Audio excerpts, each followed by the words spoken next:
I mean, you figured out that people will work harder for themselves than they'll ever work for some corporation or some boss that's making all the money. And people, you know, and that's why the model worked. And so I just, you know, because you've really done a great job in the branding area, the marketing area. And I think that's a missing piece that I think that the company, you know, in all transparency, if all of these agents that are in the company right now, if they don't start figuring out how to adapt and change and market and advertise and start going a little bit more, maybe not globally, but a little bit more, at least North American wide in their visibility, a lot of people are going to get left behind. I was just reading this morning that,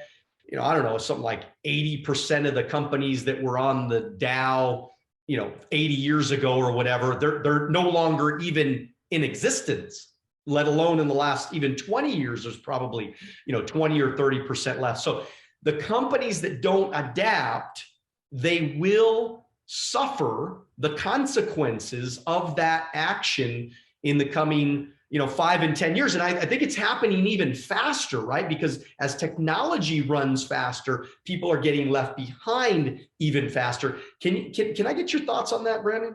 Yeah. So, you know, let's bring it to today's numbers. You know, I just looked at the stats for 2021. There are 31.5 million small to mid-sized businesses in the United States, and that's defined as under $100 million. And 25 million of those have a single employee, the founder trying to figure out how to make whatever their vision is work. 5.3 million have between 2 and 12 employees, and 600,000. So less than 1.8% of those businesses out of 31.5 million have greater than 12 employees. Now, the interesting stats on the last 10 years is 2/3 of those businesses cyclically fail every 5 years, and 97% of those businesses fail every 10. So it is hard to build something that's sustainable. And the reason that it's hard to do it is because people don't learn the technical. They practice. Everything's a practice. And they don't create a system, which is why Primerica is such a great company, because it created a system for people. They didn't really need to know the what, because they were trained on that. They just needed to know, and then they were trained on how and then who. So when you think about it, using that overlay on top of traditional business, there's 7 promotions. And so what happens when businesses become successful, especially the big ones you're talking about that are on the Dow and stuff, the people that eventually take those businesses over, they don't understand the promotion. They think they're supposed to manage.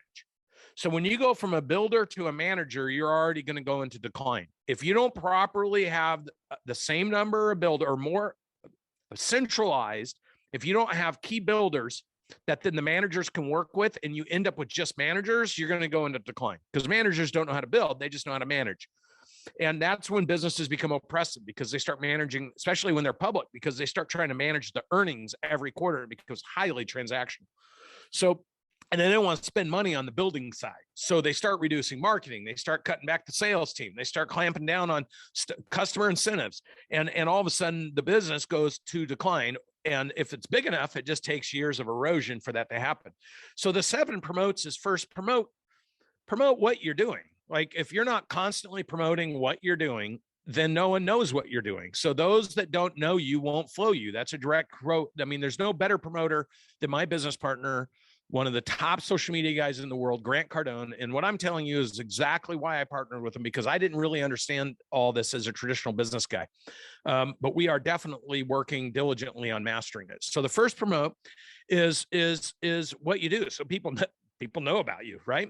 And then remember, best known beats best. So you could be the best. You know, these people that have this ideology that, oh, we're experts, so we should be entitled to business. No, the people that are better known will be best. So you better figure out how to be better known and best.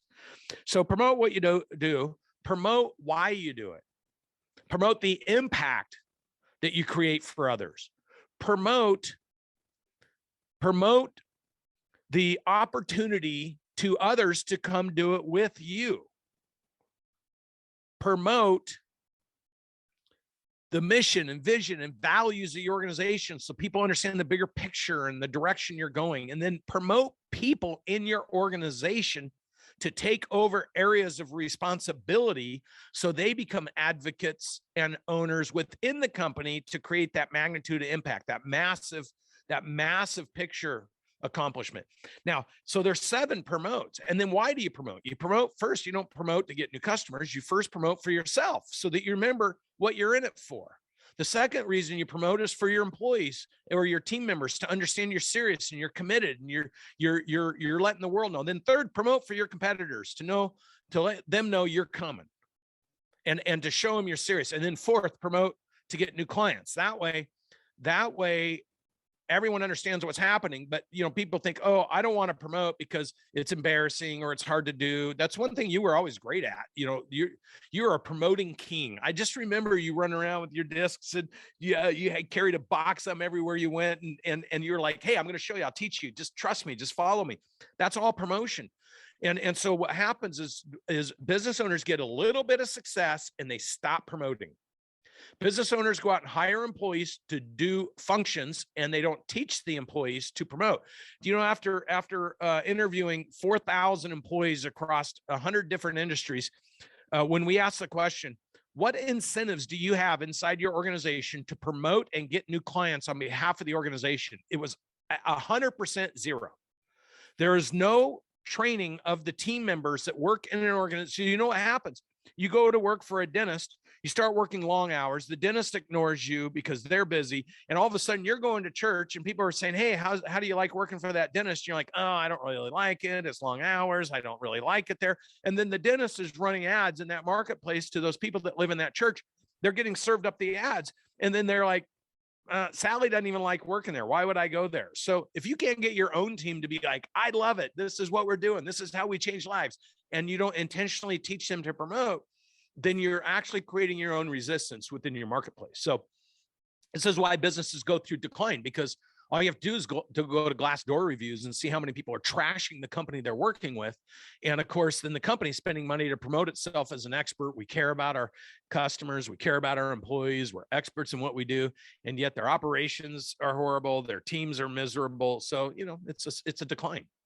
Grant Cardone, how did that marriage happen in business? And just by the way, I've known Grant for a little while, and Grant is cool dude. His marketing team, which Hank and Steve and those guys, or his early marketing team, his early promoter guys, and I actually worked with them for a couple of years actually. And through that, I got to develop a little bit of a relationship with Grant and Elena. And so just amazing people. I got to spend a little bit of time with them at their office. And it's really, really interesting, because I remember telling Grant, I'm like, could you imagine if you were a part of a business, okay? I don't know if he remembers this, but I was at his office and I said, could you imagine if you had a business that you could actually recruit people in, and I said, how many people do you think you could recruit in one day, just out of curiosity? And he said, probably about 5,000 people. And I said, what are you talking about? And so that was his answer, is 5. And I said, how could you recruit 5,000 people a day? He said, well, I did a webinar yesterday and I charged $50 and I made, I got 5,000 people to show up. So I could get 5,000 people to pay me money. And lo and behold, a couple of years later, Elena is now becoming a superstar in her real estate company, where they recruit and they train and they develop. Yeah, so actually, the only other model I've seen since Primerica was EXP. It's blowing up, man. It's incredible what's happening. And I met her at a little party out in LA, and not her, but I mean, she was there at a party in LA, and I got to see her present it, and just like an op night, man, it was so cool, and it was really refreshing to see them use that, because people just don't realize that when you have a brand, when you have 1 million, 2 million, 5 million people following you on social media, it becomes a lot easier to recruit. So that's the power of the brand, the power of the marketing and the promotion that you're talking about. Thank you for watching our short clips on Alonzo Academy. If you'd like to watch the next short clip, click here. If you'd like to watch the entire podcast, click here.